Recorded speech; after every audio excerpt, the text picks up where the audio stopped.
Good evening, everyone. Good evening, councillors. Good evening, officers. And we can commence the this evening's meeting of the Resources Committee on the 25th of November. And my name is Councillor John Isaac. I'm the chair of the committee, and to my right is Councillor Julian Jones, who's the vice chair. Just a few of the usual procedures. There's no fire alarm scheduled for tonight, so if the alarm goes off, then we need to clear the room and meet in War Memorial Park. The meeting's going to be webcast, so welcome to anyone who's tuning in this evening. Microphones, so that everyone can hear what we're saying. Could you make sure the microphone is close to you? And mobile phones, could you turn off or switch to silent? So onto the agenda. Firstly, apologies for absence and substitutions. I think we have apologies from Councillor Tony Jones. Is that correct? Right. Thank you. Are there any declarations of interest? Nope. Okay. Thank you. Now, item 3. The minutes of the meeting held on the 11th of September. That was a meeting, an important meeting, to consider the council's proposals for local government changes, and there's as you'll see, that the minutes record a very comprehensive session that was held that day. Are we all content that the minutes are a fair and accurate record of the meeting that took place before I sign them? Nope. Okay. Everyone's happy with that. So on to the main business of the evening. We've got really effectively one agenda item. We were due to review the council's equality, diversity and inclusion policies tonight, but I got a request from the portfolio holder, Councillor Mackay, saying that he wasn't able to make the meeting, but he very much wanted to be present. So I took the decision that we should agree to postpone the meeting to this item until the January meeting. I'm not terribly happy about it, but I would say that we're going to consider it in January whether there's Councillor Mackay is able to make it or not. I'm sure that if he's not able to make it, I think he will be able to make it. I'm sure he will, but if he wasn't for some reason, then we'd still proceed and consider the topic. So tonight's item is again an important one because it's the draft budget proposals for 2026-27 and the revised medium-term financial strategy for 4 years ahead. So it does seem to be a week for budgets. I think this one is slightly less contentious, I hope. Councillor Gavin James is going to introduce the report. He's dealing in millions rather than trillions. But anyway, it's an important piece of work in terms of the state of the council's finances and what expenditure is proposed and what savings are proposed in the years ahead. We're also going to hear from the Chief Financial Officer, Adam Swain, who'll provide some of the background, and then we can seek to scrutinise the budget proposals. Normally, I wouldn't suggest we do a page turner, but on this occasion, I think we can do it that way because it's manageable, and I think that we can deal with the equality impact assessment pages en bloc, and also the fees section en bloc. We can just pick out anything that we want to highlight there when we reach that point.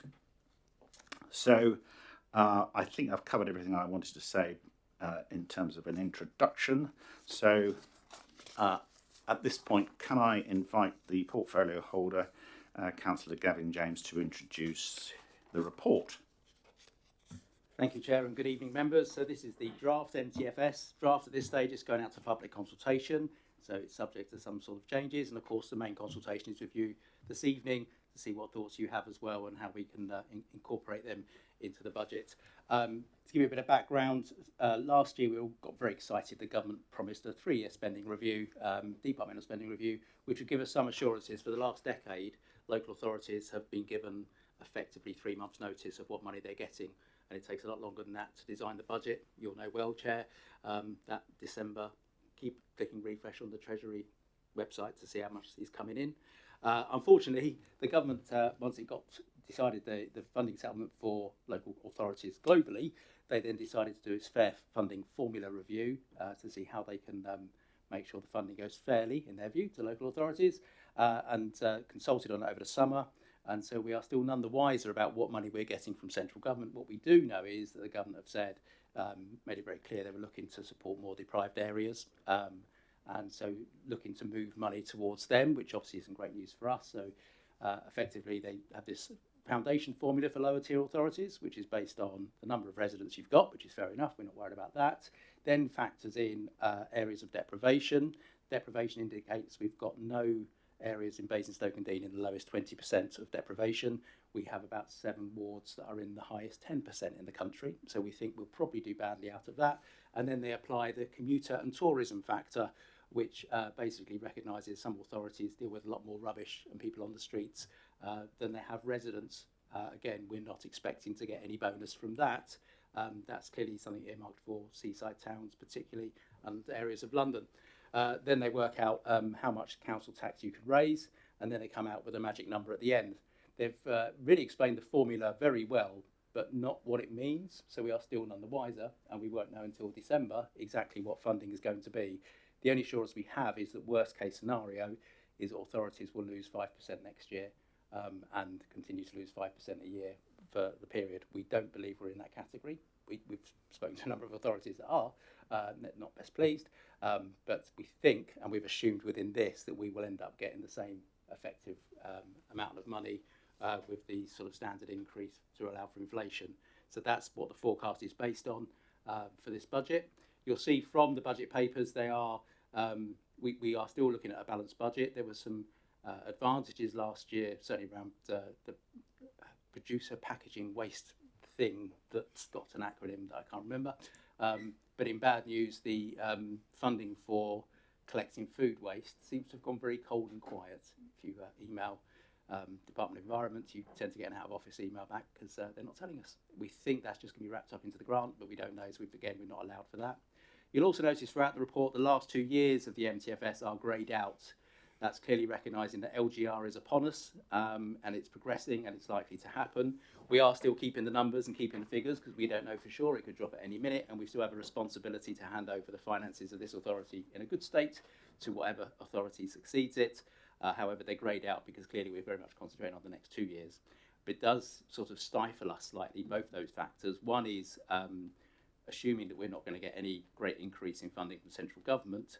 We are at a point with a balanced budget where if we wanted to add something in, we've got to decide it's a bigger priority than something we already do and take that out. And also recognise that any major changes, if it takes a year, 18 months to set up a new service, by the time it's set up and running effectively, it will probably be taken away by the new authority because they'll do a full review of all services, no doubt. So that's the situation. If you zip down to page, I think 37, you get onto the meat of what we are proposing. They are relatively modest changes. That's in the context of an administration that has put an awful lot into frontline services over the last 2 years. Obviously, we put a lot into street care and Make a Difference team. We've done a lot to public toilets, put more money into play areas, and we've obviously kept the green team as a permanent feature of this authority. So those changes on page 37 are slightly smaller this year. I'll quickly capture the headlines. There's quite a bit about planning, recognising that planning's got very complex and confusing. Good news, there's a new MPPF coming, consulting on some changes to that. If you're chair of DC, you won't like them. And a lot of that is around the SIL money, the complexity, the need to enforce developers when they come along and they do stuff. recognising that's becoming increasingly challenging. There's some extra resource going into dealing with that. Within this year's, it's the first time we've done sort of the back of house kind of investment in services. The unavoidable is generally around IT. Towards the bottom, you get AI, which is something that effectively has no impact on the budget, because the idea is we're going to explore AI with the expectation that those who come in and do it will actually save us as much as they cost, and then quickly actually turn us into profit. It's quite a, I don't understand AI fully, hence getting experts in, but I think there's opportunities, and when you look at it as an authority, if we want to increase our productivity, and as the borough grows and the funding doesn't deliver the same level of service, we do need to look at better ways of working and how we can be more productive, and we think that artificial intelligence will be part of that. We're not alone. Every commercial operator is looking at it. Why shouldn't local government? Small investments into street care, particularly around jet washing, was something that we did around the town centre, really uplifted the area, made a major difference, and so there's some additional money looking to go into continuing with that programme for a few more years. And also, as you know, the household waste recycling is changing, and we've introduced food waste bins. I think it was 14 years ago during a contract review when we were trying to see how we could deal with recycling without losing weekly bin collection, and the idea was to bring out smaller grey bins to hopefully that encourage more recycling. Not sure it's entirely effective, certainly the percentages didn't say so, but it does mean as we move to the new bin collection system with weekly collection of food waste, that some people may want to change their bins. So we've allowed a budget for that so people can swap back up to a big black bin if they need to. I'm not convinced we'll need all of that budget, but we've had to put it in there because what we don't want is waste piling up on the streets. So that's a summary of the overall impacts. In terms of staff changes, it's an increase of 2 net. I'm sure as you go through your page turning, we'll get to those in detail if anyone's got any questions. Well, thanks, Gavin. Thanks. A lot in that overview. And while it's fresh in everyone's minds, has anyone got any questions or points to make, having heard from the portfolio holder? Gary. You said page 37, but the one I've got goes up to page 23 online. So, sorry, It's appendix 1. appendix 1 doesn't go up to. Does it? Not labelled very well, is it? It goes up to appendix 1, but. So page 1 of appendix 1, but in the pack online it is in 1. It's page 37. I should mention that we've been joined by Councillor Andrew McCormack. Thank you for attending. And the right, so nothing else anyone wants to ask? Right, okay. So if I could ask the Chief Financial Officer, Adam Swain, to make some remarks.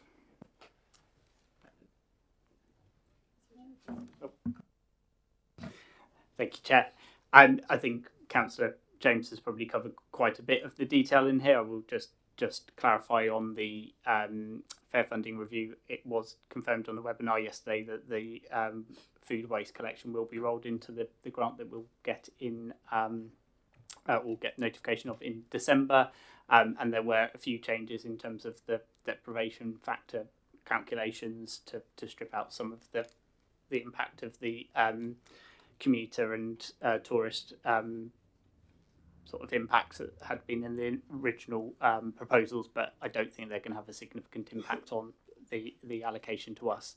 I'd say we've obviously updated based on the best information we had at the time when the reports were being drafted. We will bring back updates in February in line with the updated settlement that we will obviously know then. Same on business rates as well, which again is going through a reset in April, which is the first time I think in quite a number of years where they are resetting the baseline for that. Again, the impact for us is expected to be minimal, but we will know that in the update in February. But of course, happy to try and answer questions along with Councillor James. Any questions? So I've got one. You obviously the fair funding review is a significant change. And you're expecting us not to be particularly affected by it, but we might lose 5%. But what sort of what sort of order of money are we talking about in terms of the of government grant that this authority relies on, given our overall budget is about 47 million? So last year in the medium-term financial strategy that was approved in February, we made assumptions about what we thought the impact was going to be. Things like new homes bonus dropping out, which is about 700,000, and increase the baseline funding. If we were to lose 5%, it would be around 150,000 because it's a relatively small source of income. Obviously, things like our commercial rents, our treasury management are larger. So we're in a fortunate position that although it's a significant income stream and it helps, it's less so than some other authorities where they rely on it more. Thank you very much. Any other questions? Councillor Carr. Thank you, Mr. Chairman. So the fair funding formula, as I understand it, is effectively a way of moving money from the parts of the country that raise quite a bit of council tax and business rates to parts of the country that raise rather less. So we know that the net result overall is that Basingstoke and Deane is likely to have less money from government. Hampshire as a whole is likely to have less money from government. I'm slightly concerned, and I think it would be worth some clarification about whether within the fair funding formula there are any presumptions about government expectations on council tax rises. My recollection of the last budget was that the government were expecting very strongly that all councils, all local authorities would raise council tax by the maximum permitted, and that there would be consequences for our government grant funding if any decision was taken to diverge from that. I wonder if you could offer some clarification on that. I think to clarify the funding initially, it's about need and obviously deprivation, which again they've been a bit vague about what that actually means. So the actual council tax, your ability to raise council tax is a factor at the end, but it is based on that council tax increases will be 2.9%, 2.99% or £5 for us. Obviously for counties it's 4.99% because of the 2% social care uplift. And that seems to be a commitment that they are sticking to. But ask me again tomorrow after the Chancellor's finished, we'll see. But our understanding is, the assumption is that all councils will increase council tax by the maximum amount allowed, and they're funding so once they look at the need and then they take away the council tax you can raise, they're assuming within that figure that you can raise your council tax by, in our case, £5 a year. Yeah, could I clarify on that, Chair? So yeah, it is part of the formula as well, though, that they effectively set your core spending power, which includes council tax, an assumed increase in your base, and the 2.99. So that is assumed as your core spending power. The element that the funding floor, effectively as it was before, and whatever they will call it now, foundation formula, I believe, assumes that you've got that. So that's what it gives you an overall figure of your core spending power of, say, 15 million. Your council tax is 10 million, and the gap in between is 5. So that's what you get effectively. That's a oversimplification of it, but that's how the formula kind of works and breaks down. Councillor Carr. Thank you. Just a quick follow-up.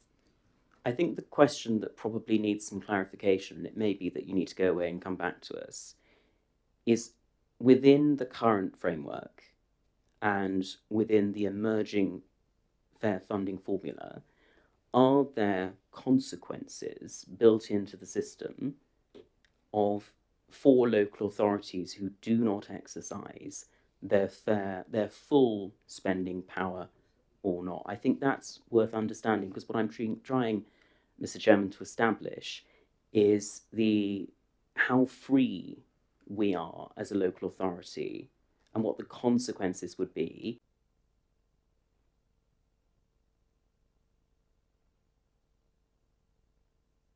Sorry, I can do the page turning, and I hope that it's not going to cause confusion if I say we start at page 14 with the forward from Councillor James. So anyone on page 14, 15, 16? Sorry, Mr. Chairman, would it be helpful to clarify, because I suspect that we're all looking at individual documents, Yeah. to clarify which document we're looking at and then go from there? Right. Okay. So I'm looking at the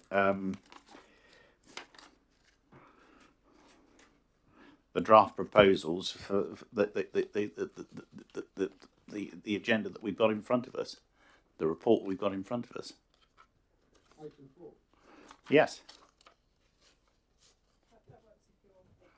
Pages are different to what. Oh, right. The public pack agenda aligns with what Councillor Isaac is saying. Yeah. Well, is that not understandable in terms of what you have? Downloaded the right one now. You have. Good. Thank you, Gary. Right. Okay. So, can I go on to page 16, page 17? I've got a question on that. It does refer to about the gap in the budget gap in the later years, which, as I understand it, as we get nearer to the switch from Basingstoke and Deane Borough Council to our whatever the successor is as a unitary, there is an obligation on us to close the gap, and you are confident that the gap which is that you can close that gap in the final 2 years of the MTFS. But my question is, we are hoping, expecting that the government will make a decision that will combine us with Rushmore and Hart, and be interesting to know what their financial position is, and the extent to which they are going to be able to join with us at the time that the new council is vested with a similarly balanced budget. Because I understand, particularly in the case of Rushmore, that at the moment they've got something like an 19 million pound deficit in their books. But that may be out of date, but that was reported in 2024. So I don't know if Adam can comment on that. And I'm clearly the Section 151 officer for this authority, so I don't know the great detail of them. Clearly they do have challenges, I'm sure. But I would also highlight that probably the combined budgets for those three districts in a unitary authority will probably be about 10% of the overall budget of the combined. So it's possibly also Hampshire County Council's gap that's probably more of a concern and the challenge there. But clearly it's a new authority. There will be decisions to take on how things operate and move forward under that. And we don't know where 2 years is going to be. So we obviously all have a responsibility as 151 officers to set a balanced budget for at least the next financial year and work to close those gaps in future years, because obviously doing that over multiple years is a lot easier than doing it each year. So I would hope they would be able to close it, but there will obviously be more challenges elsewhere in terms of other services that will obviously migrate across from Hampshire into any future authority if that happens. I mean, I've been looking at their budget papers as well. Hart's not a particular concern. Rushmore's done an awful lot of work actually to close that gap. They've made some significant changes to their capital programme, etc., to try and bring that gap in line. The biggest problem is Hampshire County Council. Their MTFS does not go beyond. They're not doing a 4-year MTFS, they're doing a 2-year MTFS. They're not looking beyond 2029 or 2028. They are £141 million in deficit next year, which they're not sure they can close without using the last of their reserves. The following year, £268 million. So whatever issues Rushmore may have, I think in the grand scheme of things, a new authority, it's inheriting that, along with the special educational needs budget deficit as well, which I know the government are working on. That's going to be the big challenge, is what we inherit from Hampshire rather than anything in the districts. Thank you. That's a good point, well made. Okay, page 18. Chair, I had a question, page 17. Good, thank you, Councillor McCormack. Point 1.9, it says unavoidable cost pressures and service investments of 1.31 million. It's difficult to reconcile that total with what's in the appendices in the tables. So could I have a mini breakdown of what that cost pressures and service investments of 1.31 million actually is, because that's significant compared to the total budget. It's the table on page 37, 38 and 39. If you give those two together, that gives you the 1.31, so the 0.69, 0.62, all of those items in there are those things combined.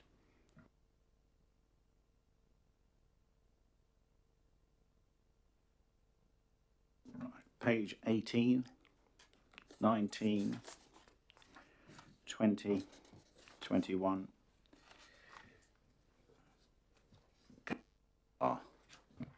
Thank you, Mr. Chairman.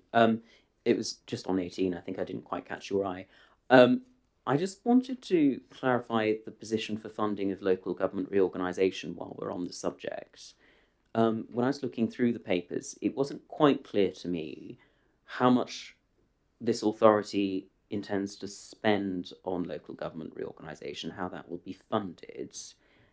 I'm not sure where that money is in these papers. There seems to be a silence on that, how that will be paid for, because of course that has to come out of our own taxpayer resources.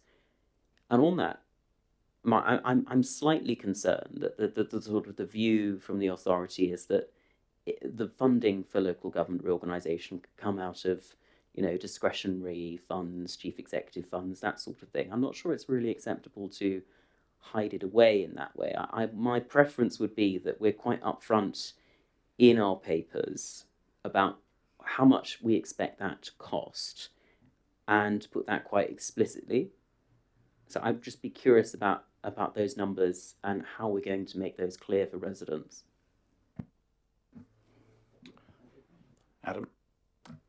Yeah, I'd say we haven't included them here because at the moment they are relatively small, and until a decision's taken in March, it may or may not happen. And clearly, there's an impact on residents if we're allocating significant amounts. We do have the MTFS risk reserve that does include an amount for local government reorganisation that was included a few years ago. So that is funding kind of some of the work at the moment. Hence why it's not required to be added into the budget, because it is already existing in there. And we will obviously understand the true costs as we go forward. Clearly, there are costs to be shared across the county. If whichever option is done, then that's part of the process. But that can't start until a decision is taken as to what that is. So they're not included in here at the moment. We've taken the decision that actually we will manage those from what we've got in our risk reserves at this stage.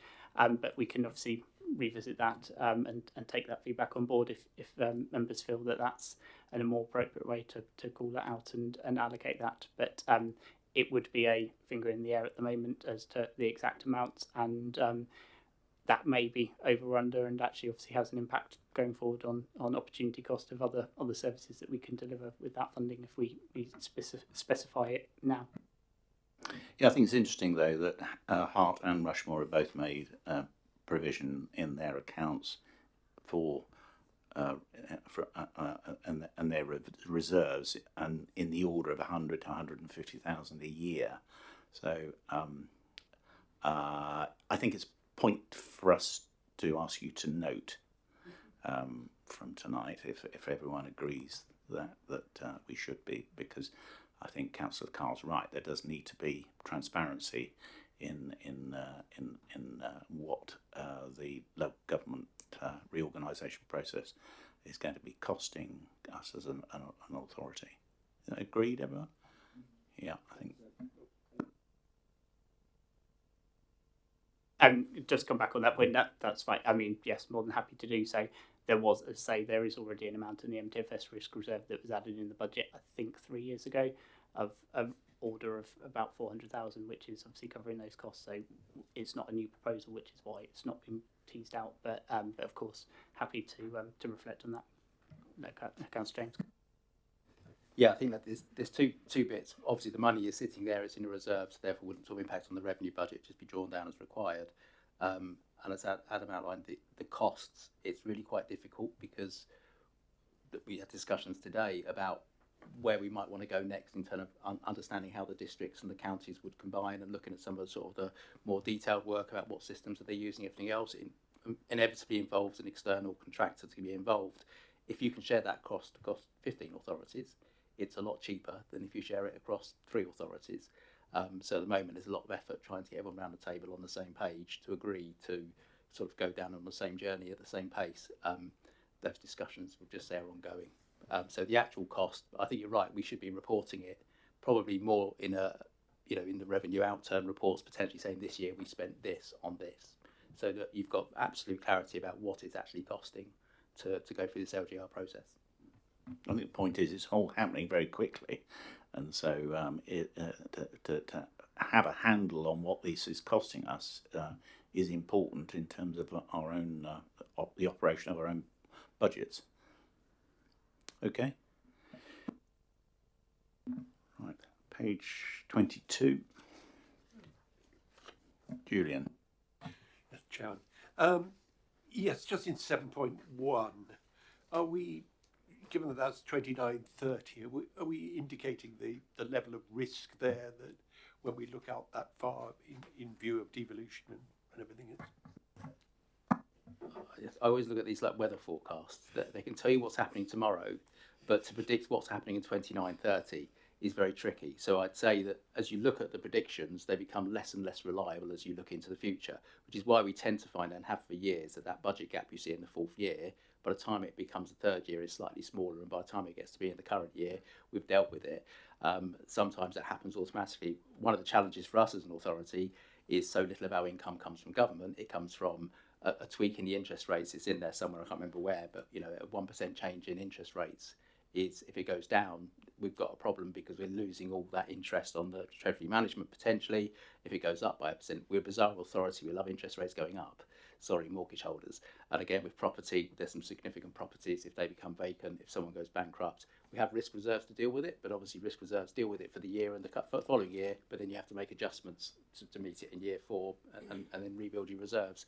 So yeah, I wouldn't worry too much. We go with a central case scenario with all our forecasting, or possibly just slightly worse than central case scenario. I think historically, perhaps in the past, we've been quite like doomsday scenario, but we're trying to get our budgets to balance. So yeah, don't worry about it too much. We worry about it less. In 3 years' time, if that figure's still what it's sitting at, then we've failed. Okay. Page 23. Councillor Carr. Thank you, Mr. Chairman. The discussion here in 8.2 around the budget gap, and then reflecting on the conversation we've just had about reserves, reflecting that if you're a resident reading these papers, there's reference earlier to allocated reserves, elements of the reserves that are allocated for certain functions 4 years ago. Where are the allocations for our reserves documented? Councillor Isaac and I, as former cabinet members, have a memory of previous allocations of bits of reserves. But if you're a resident or a new councillor looking at this, where is the breakdown of how reserves are allocated? Because that seems to me missing, or perhaps I've not read it in these papers. Clearly, as you highlighted there, decisions about allocations of reserves can happen in budget rounds previously, so we wouldn't rehash all of that because otherwise these papers would be thousands of pages long. Our financial statements do break down what's allocated in each reserve, obviously at a point in time at the end of March, and we do a reserve review as part of the February update that comes in there. Again, I'm happy to put a breakdown in the paper that comes in February to clarify what's in the allocated reserves. It will then feed into what's in the published statement of accounts that obviously are subject to audit as well, which does provide more narrative too in notes 15 and 16 for reference if anyone wants to read our statement of accounts. Please do. Right, committee members, would we welcome that information? Yep, okay. Thank you. I've got one other question on page 23, waste contract changes. I don't think this is particularly new news, but the Cabinet supported an extension of the contract for waste collection with our current provider, Serco, for an 8-year period from October 2025. What are the implications of extending their contract for 8 years, given that we're going to be we're not going to exist in however many years, 2 or 3 years time? Clearly, we had to extend anyway because the contract was ending next year, and we needed to implement food waste. It's a joint contract with Hart, and our current provider is Serco, as is the new contract, and Rushmore's provider is Serco as well. So there's potential synergies there, obviously, if that is the route that goes. It's very difficult because, as we've said several occasions tonight, local government reorganisation decision has not yet been taken, and we must operate as a business as usual effectively. We are mindful of that, and we will be careful when we are awarding contracts, but something like a waste contract, it's good to have that certainty because it's a big contract and obviously has a big impact on residents. I don't know whether Councillor James has anything else he wants to add. No, I think you're absolutely right. It's the frustration of when we make decisions now, we know that in 3 years' time, someone else has got to deal with the consequences of those decisions. Obviously, Serco works out quite well because all 3 authorities. So we are having regular conversations with Rushmore and Hart, and want to start looking at these issues around what do we commit to, what are they committing to. If we buy in a new system, well, actually, what systems they use? Are those systems integratable? Can they talk to each other? Those are the conversations we want to start getting to in the new year. Now the government have sort of gone out to consultation. The challenge is, of course, those conversations may include Winchester and East Hampshire, they may not, and we don't know the outcome. So that's causing a bit of a delay, which is why we'd much prefer to have the certainty, because I think there's an opportunity to save the new authority lots of money from day one if we're in a position to start aligning and making decisions, recognising where the other authorities are, whether that's around staffing replacements, whether that's around contracts, whether that's around systems, etc. There's an opportunity there to really do some good stuff by having those early conversations. We're having them informally, we're trying to move them on to a more formal setting. But presumably the renewal of the contract did contemplate the possibility that we were going to have, we were no longer going to be the contracting party with Serco. Yeah. I think as an authority, we have a responsibility to make sure we deliver what is probably one of the few statutory services we have to deliver. Whatever the new authority looks like, there'll be the same number of bins that will require the same amount of emptying. And so you've got to get the best contractor you can to deliver that service. Obviously, for the new authority, that does mean they will have to look at either buying out that contract or renegotiating that contract if they want to, or just continue those contracts, because actually there's no reason why the same bin collection can't carry on. A new authority could decide to have lots of different contracts in different areas. Seems unlikely, not the way I'd do it, but so I think there's a reality that we have to do what's best. We also know in the past it takes one government crisis, one minister resignation, and then LGR can fall off. And what you don't want to do is just roll over a 1-year contract and then suddenly find yourself in the lurch. So we have to make the best decision we can on the basis that we're continuing to go as a Basingstoke and Dean, whilst recognising that if there's any way we can do it better to reflect the fact we might want that flexibility later, then we can operate it. But we've got a good relationship with Serco. It's working well. So I think because all 3 districts at the moment use Serco, it's probably not a problem for the new authority, and it is, of all the contracts we have, that's probably the critical one, because it's probably the biggest, well, by far the biggest we have. Yeah, hence my question, but thank you for your explanation. Any other questions on that one? Julian? One of the chair. Just on the assumption about the 1,000 Band D properties, I guess if that's new properties, it's a relatively small proportion. But we have, I think, increased on the major sites from 40% to 55% affordable. Will that affect that assumption at all? So obviously that assumption is based on growth in new sites. There's some adjustments within there as well for those in receipt of council tax support, where obviously they won't pay the full council tax that's due. But obviously those properties, regardless of whether they're social, sort of affordable rent or that, they will be banded by the valuation office as a band C, A, D, based on that market value rather than the whether they're for affordable rent and those sort of things. That assumption there as well is a baseline assumption. We will revisit that in February when we set the council tax base, and we'll know that, and then we'll look at sites coming forward. Obviously, our council tax inspector feeds into that process because obviously they're out kind of inspecting properties and understanding what the growth is and that when new properties are completed and should be submitted for banding. So there's a bit more to that, but for now that's one of the many assumptions in here. And I think as Councillor James says, as you get further out, it's very difficult to know because some sites might come forward quicker than others. Right, page 24. 25, 26, 27. Councillor Golding. Sorry, 26, not 27. I was just a bit concerned about the amount that we're taking out of reserves with no seeming plan to put money back into that longer to mid-term. Yep. So that table in 9.3 is actually additions to reserves in the first 2 years, and it's balancing it out. So so we've set the balance budget. Otherwise, we'd have a surplus in those 2 years. The next table does show the draws from reserves. Again, some of that I planned. They go back to previous budgets that were approved, and you'll see it does drop off in future years as well. But yes, yeah, brackets are the wrong way around, but that's the way we love them in local government.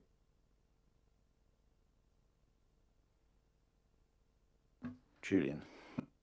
Sorry, going back to 2024, in fact, the paragraph 87. That return on Manydown, I'm a little unclear given that Manydown North is being built, what that's talking about. Is that the original farming activity or the development activity? Yeah. So effectively, as part of the Manydown project, there are loans as part of the land structure and those sort of things, which are interest bearing at SONIA plus a percentage, depending on those. Obviously, won't go into great detail on those, but again, there's further detail in our statement of accounts if you want to read that, which sets out even more. I'm really plugging that tonight. Sorry, I'm forgetting I'm not audit committee now, am I? Obviously, a must read. Right, page 28, 29, 30, 31, 32. Right, I've got one. Could you tell me what the Emergency Planning Silver Group's all about? Yeah. So it as it sounds, it's a silver group, so senior level group for emergency planning. Oh, I should have realised I'm not being silver haired, but I did that passed me by. But yeah, no, it is a senior officer group to respond to emergency situations that might occur. So things like a significant fire, flooding, those sort of things as well. So this is a recognition that we needed to bolster some of that internal resource through officers, and there's a allocation of an allowance to recognise that work that we have to do, because obviously they are on call out of hours and those sort of things. Does that hopefully answer your question? How much money are we talking about then? It's about 20,000. Right. Next page 33.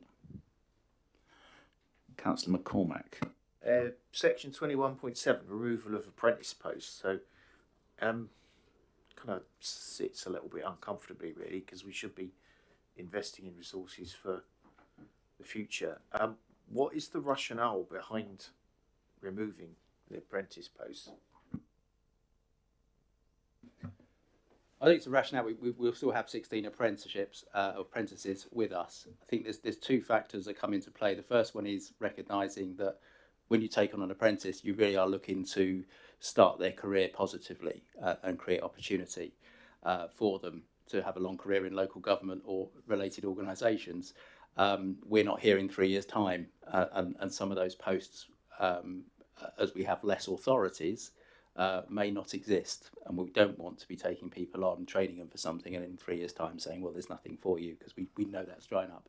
Also, within the department, sometimes it's easier to, sometimes it makes more sense. So it's certainly heads of service. It's not a political decision. Heads of service have reviewed their staffing, and in, I think, the cases of I think it's HR and events, they've decided that they don't feel they can offer a quality apprenticeship at the moment within their business plans, and would take out the role. Obviously, the new authority will probably rebuild some of these, certainly things like social care, where there is a real difficulty getting hold of people.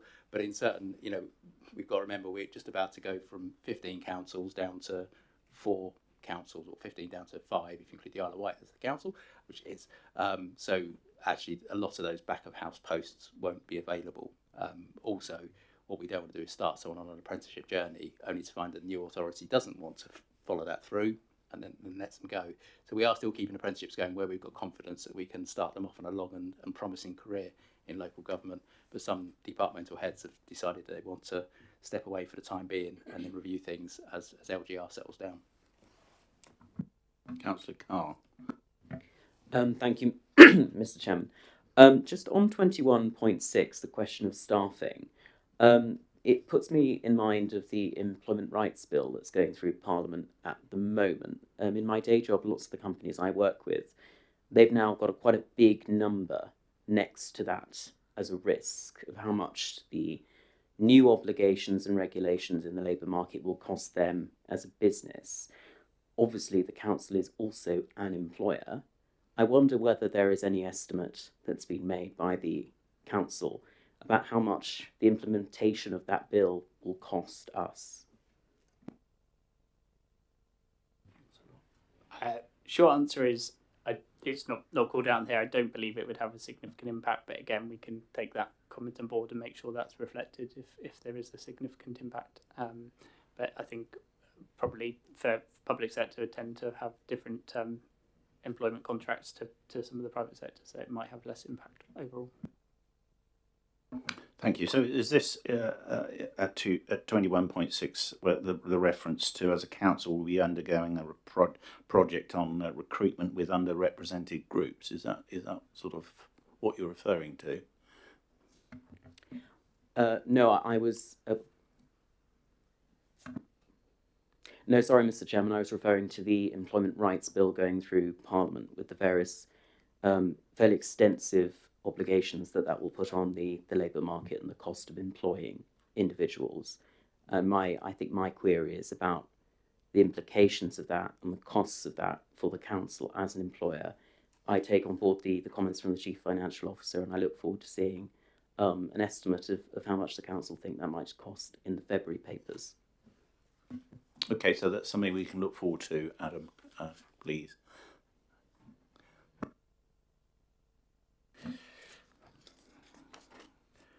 Now page 34, 35. So that sort of completes the main body of the narrative, as it were, of the report. Has anyone got any questions before we dive into the actual service investments and savings? Nope. Okay. If we go to page 37.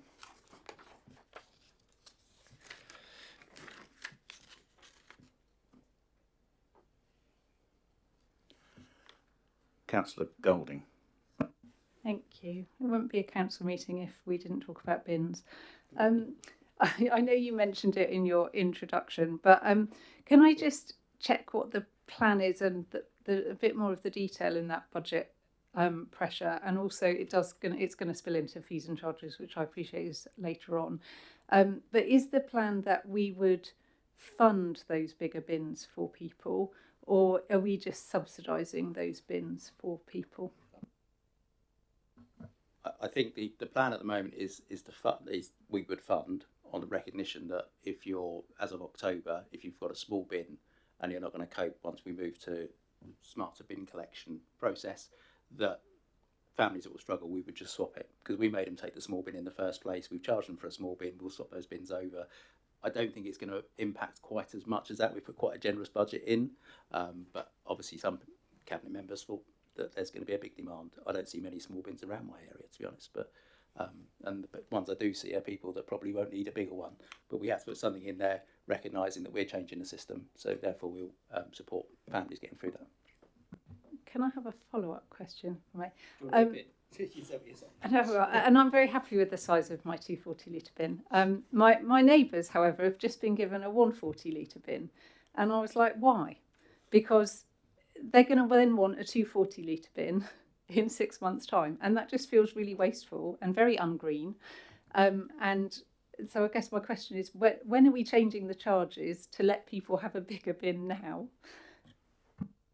Well, I think the rollout is planned for October, or possibly a month before, because I think that's when people notice the changes happening.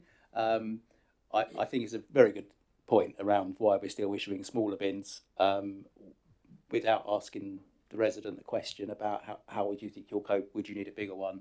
That's a very good point. I also don't know how many smaller bins we currently have in stock that we're desperately trying to clear out to make room for these bins. So that's a question for me to go away and find out. I shall go and talk rubbish with someone. If you would, Councillor James, that would be we'd like to hear.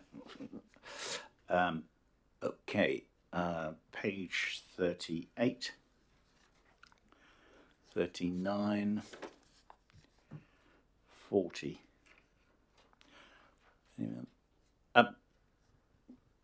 Bus services.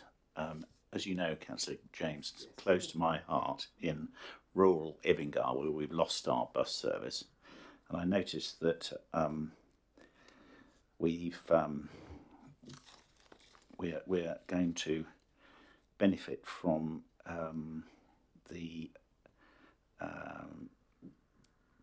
fact that certain services have become commercially viable, and is going to result in a saving of £30,000. And I think there's also over the page there's some good news in relation to bus subsidy grants from the government.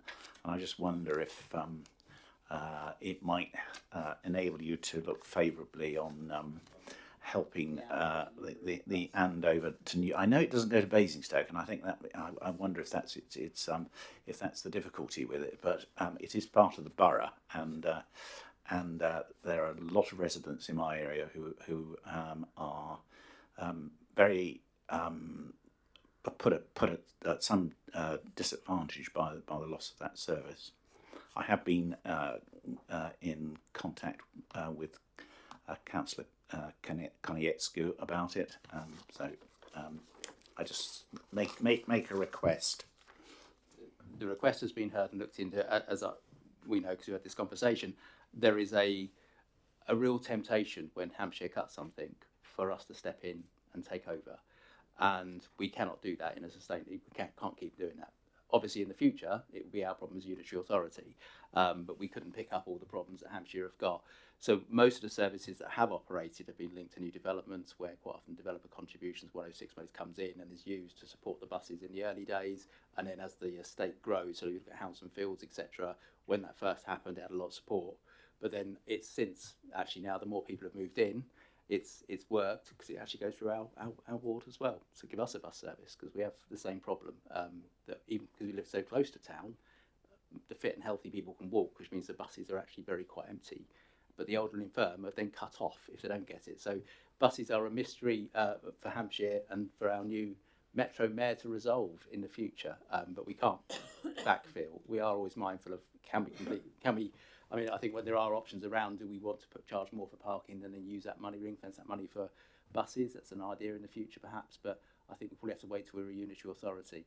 It's a shame that Tesco's, bear in mind that bus goes from the big Tesco's in Andover to the big Tesco's in Newbury, weren't willing to, recognising it's the people from Evingar that go shopping in those areas. But It's not been forgotten. I don't know where Andy's got with it, but as soon as we can fix it, we'll let you know. Thank you. Councillor Jones.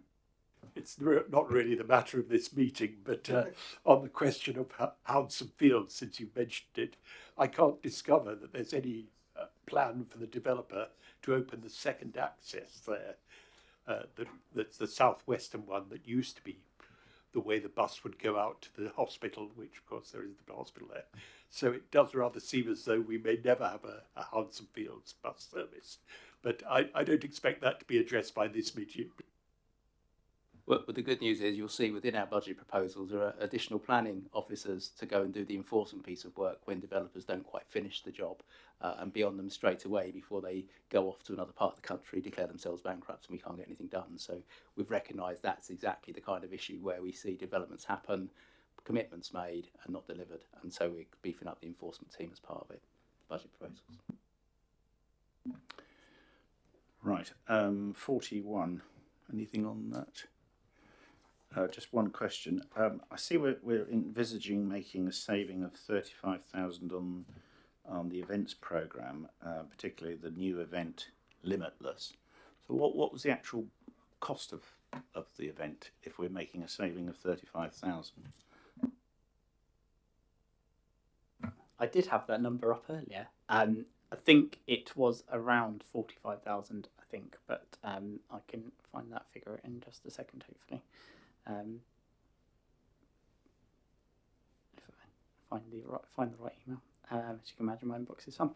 But yeah, for that it was more. That was the first year of it, and it was just over 50,000. So I think the budget was around 75,000. But I think they envisaged that there might be a pivot down from that 50,000 as well, in kind of redesigning that event.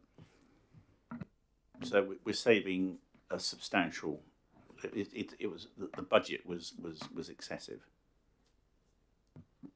I think, yeah, and I think it was recognised at the time that it was a new event. They would put the budget in at a limit that they felt, or an amount that was estimated would be the cost of it. Obviously, as you go through procuring the event, the costs become more certain, and that's why it's come out now. So the original budget was 70, and we're saving half of it. Yeah, it was 75, and we're expecting it to be about half. We're on 41 at the moment. Okay, 42. Yeah. You've got a question? Yes, Yeah. Chair. The last item there, the AI and data engineer. Assuming that we do end up changing, well, with devolution, there'll be a considerable amount of change to the information that's provided. AI normally massages existing data. We do have a data engineer as there, well, but are we sure we've not underestimated the amount of work that's going to be needed to realise the benefits of AI? We do have the director in the room, but I'm not sure whether it's worth putting her on the spot. But I mean that's a recognition of the journey that we want to go on as an organisation. It does help support, obviously, clearly any local government reorganisation, and that post will develop. I'll let Katie come in if she. Yes, what we're really trying to do is make sure we're as efficient as we can be, that we're taking those opportunities to improve customer experience if they want to access our services in those ways, and really to get our own data and information governance in order so we're in the best state we can be should local government reorg go ahead. And I think that's also when you get adult social care, that's when your housing data and your benefits data, you can get real power and proactiveness out of that. So that's the roadmap that we're on. The final decision, the final help will rest with the human, because AI can't look after an old person. But there are things like some of the planning applications where you get thousands and thousands of pages of very technical data. An officer sits there and might spend a whole day reading it to realise there's grade 3 gravel in next section with grade 2 gravel in that section, and there's an error on page whatever. If AI could do the first screening, spot the errors, send it back to the developer to correct the errors, then the officer reads it once rather than twice, and suddenly you've made a big saving. And it's things like that. We don't fully know what it might present, but I think there are massive opportunities there in everything we do to think, well, hang on a minute, is there a different way of doing this more effectively, more efficiently? It's not about replacing humans, it's making sure we use humans for what they're brilliant at, and let the machine take away some of the boring work from them.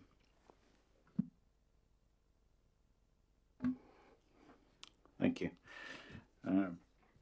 Okay, so next page is page 44, is it? 45. Right, and then we're at the end of that. Oh, sorry, Ron.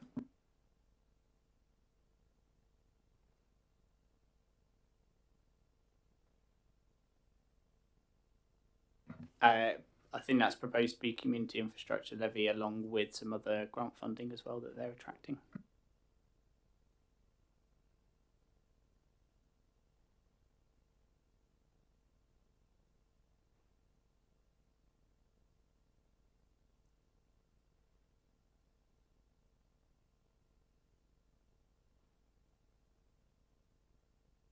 Yeah.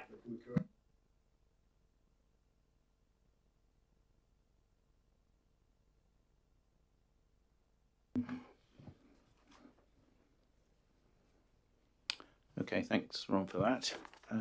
Okay, we now come on to the section dealing with equality impact assessments. I'm dealing with it en bloc. Anything anyone wants to raise about that? Do you want me to raise that here? Okay. Yeah, Chair. Page 61. There's one line not filled in. I believe it's a no impact, so it's not a large emission, but it is there. This is religion or belief, is it? That's right. Yeah. Okay. Good. Well, I wasn't suggesting the content, was it? Perhaps it's agnostic on this. We should have put it through AI and it would have spotted the problem. So.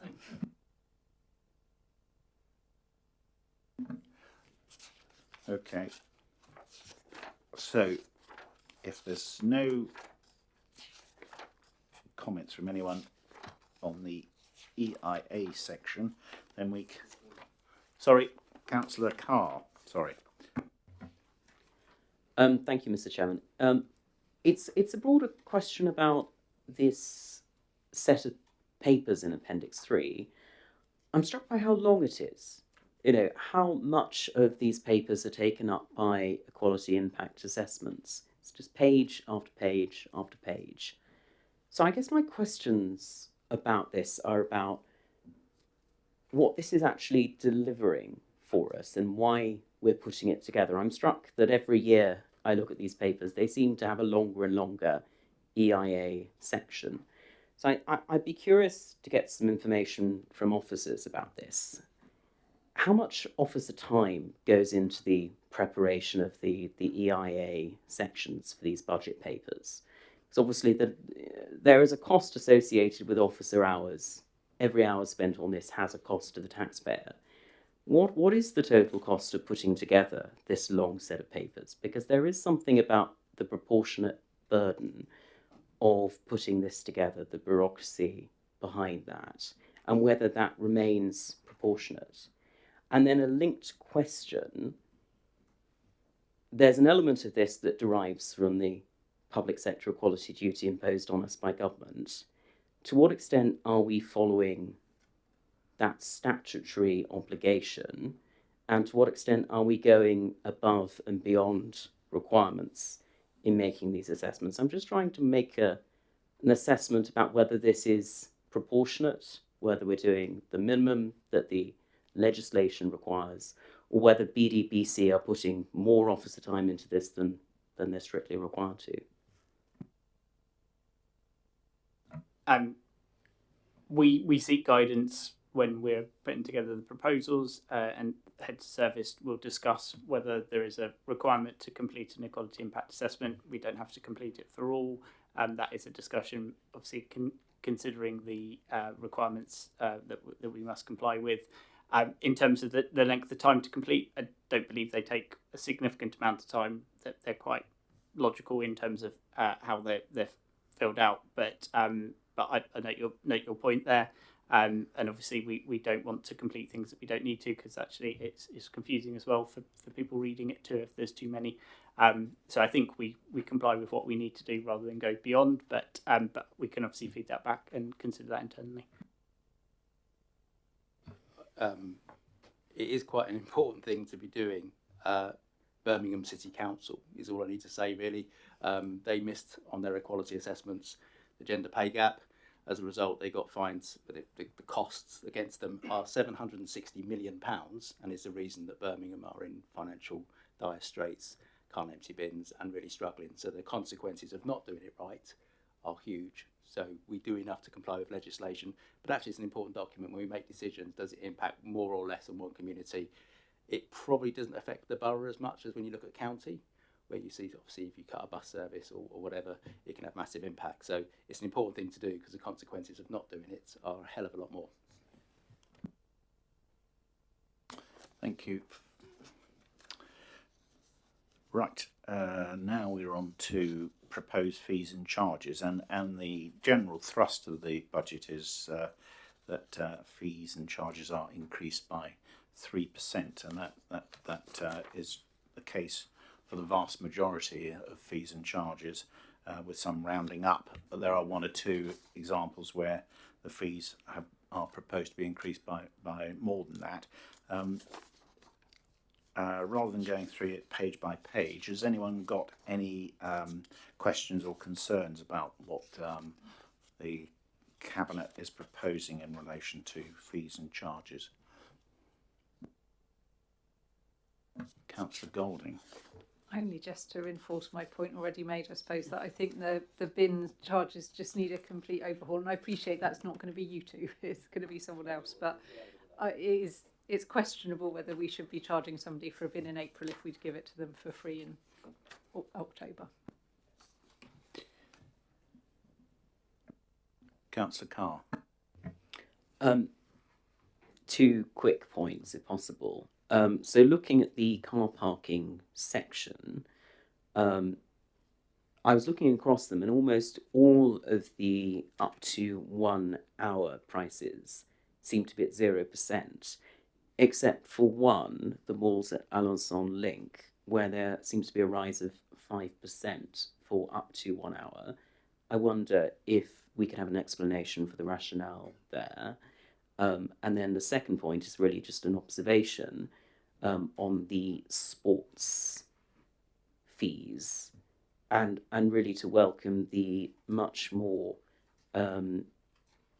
balanced approach that's been taken. I remember the last time we were at this committee, there was some issue around the significant variance between fee increases for different sports, whereas in this budget there is a much more uniform approach taken.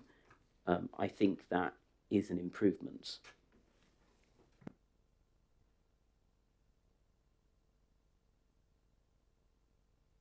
I mean, on the MALs, it's a 10p increase, so we wouldn't do less than that. I believe for the others, it may be a decision that for 1 hour they were increased more last year, so I think this year that potentially is it, but I don't know the exact answer to that, so I can get an answer for you for that, Councillor Carr. Councillor James. Thank you. In relation to sports pitches, obviously last year we did a full review of all the fees and charges and looked at what level of cost recovery we were going to get, and some pitches cost more to maintain than others, and so the fees were to reflect that. Obviously council didn't like it, so we haven't done it. In terms of budgeting, it was fairly neutral. I think it was about £8,000 difference that we were going to get, so we've left them because that seems the peaceful way. Obviously be a new authority by the time we next have a full review of these fees and charges, I imagine. Okay, so I think we've reached the point where we have pretty much finished our task of reviewing the budget and the MTFS. Councillor Gary Watts. I was just on Appendix 2 on the capital programme update. We didn't review that one, page 45. Did we? Oh, right. I missed that. Sorry, we did, didn't we? Yeah, on the golf course, sorry, you've already said that. Basingstoke Golf Course, new community centre. That's not Downgrange. So that was one of my questions. So I take that is going to be, that's the correction which was mentioned. It's going to be dumber. The other one was on the Northern Community Project. So obviously it's good news for Northern that they're getting nearly £400,000 on a new community centre. But the community centre in Southam was designated to have RAG and asbestos. We didn't see why is Northern getting G and for Southam. We're absolutely committed. It's the existing site needs to be torn down. £4 or £5 million on a new community. We're working with more of then we can. The site will do an amazing job in Southam. There's one will be working independently and community project because we don't know where it's going to be, and obviously the absolute commitment from the administration that because we've managed to acquire the old library site as well. So, Gary, thank you for that. The asbestos and the rack to get it repaired and get it keep it open for the foreseeable future. But because we haven't seen that report, we don't know. And the master plan could be 5 years away. I mean, who knows? I'd like to see the council take some ownership and publish the report on the rack and the asbestos and how much it actually cost.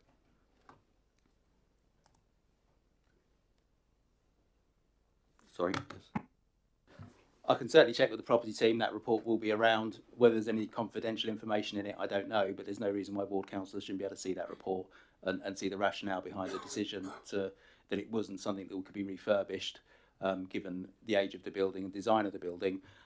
It would, any refurbishment would be relatively short term. I think Southam needs bigger and better for a community centre than Westside was offering. It was of its age, to be honest. So, but I'm happy to get that report sent over so you can have a look at it and meet with the officers.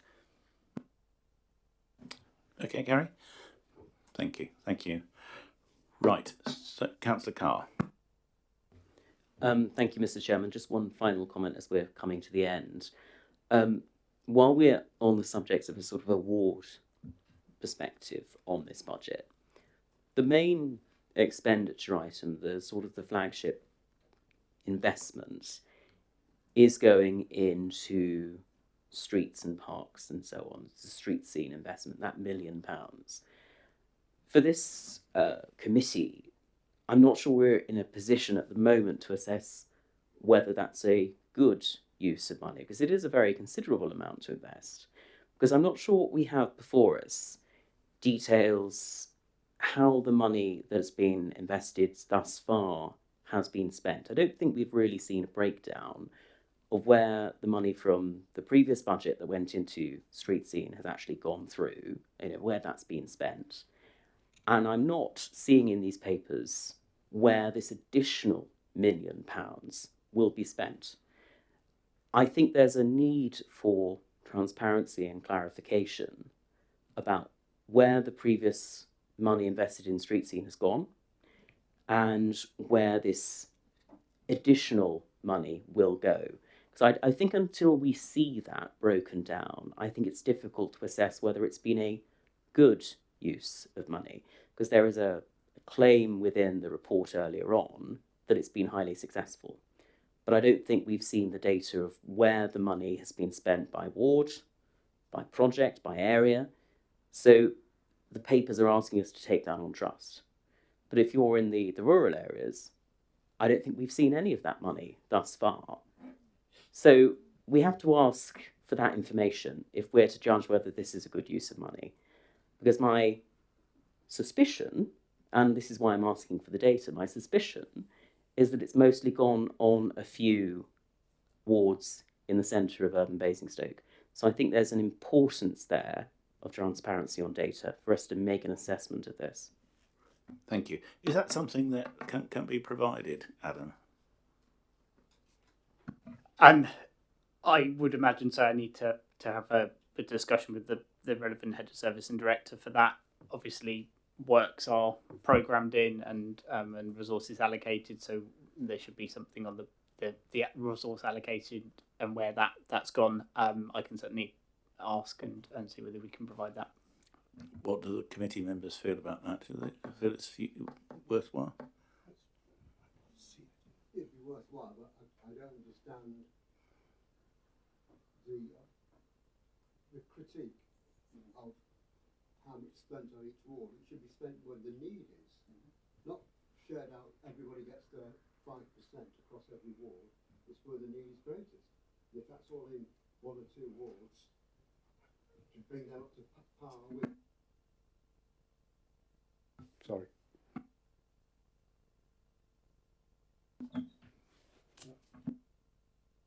Yes, Chair.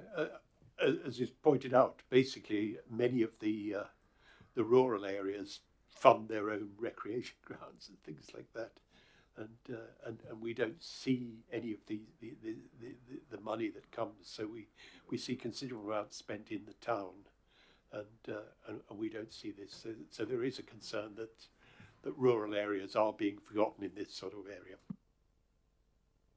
Councillor James. I think last year we uplifted the amount we paid to parish councils for the street mainlised buses. Tend to be rural buses. Town buses are very busy and make lots of money. So that's money that goes to the rural areas that the urban area doesn't see. So you can go into areas, it might take 20 minutes between each bin they pick up, which is hugely more expensive. So they balance out overall. The very sensitive issue planning. So a lot of the extra resource we put into planning this year probably will be a service seen more by rural areas than areas, say Brighton Hill, where no one's built. The town is seen as, it's like events. Most events happen in the town because it's the most accessible place to get to for as many as possible to enjoy those events. But yeah, so you can never compare that's got dense living, so you tend to have a bit more of an impact of the residents on really as best we can, but it's not easy. Thank you. Councillor Golding. I think perhaps then it would help for committee to understand and include it in the system, which feels like quite a reasonable request. Yeah, if I could respond on the boom. Now you get 2 buses a day town, so it's difficult. You've got 1 bus. We haven't got 1 bus. With no access to cars. Right. There are some points that have been noted, and we'll. For Appendix 4, rent to Atwood Close Mobile Home Park, and the tables. We're not looking at hiking the rent on our mobile homes, are we?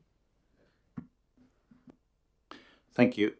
Good question. On inflation at a point in time, which is why it's TBC in the tenancy agreements for those. So that, yes, I believe is why they are TBC. Okay, that's certainly my memory of its RPI'd. Okay, right. So thank you very much, Gavin, for your contribution tonight.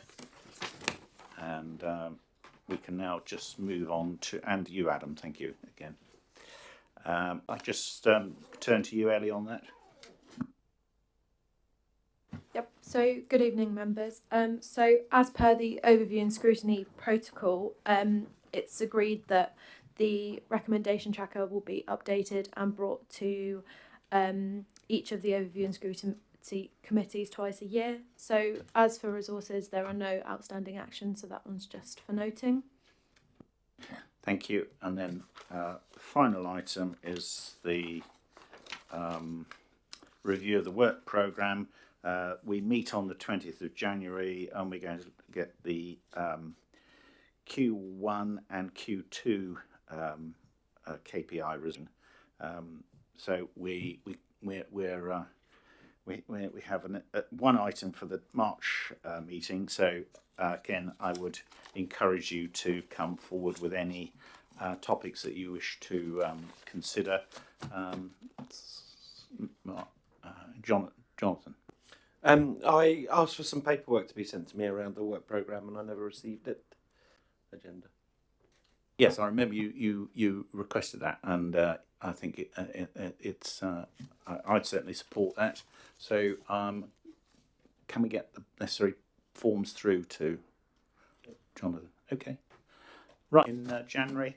And in the meantime, I suppose, is it too early to say wish you a happy Christmas?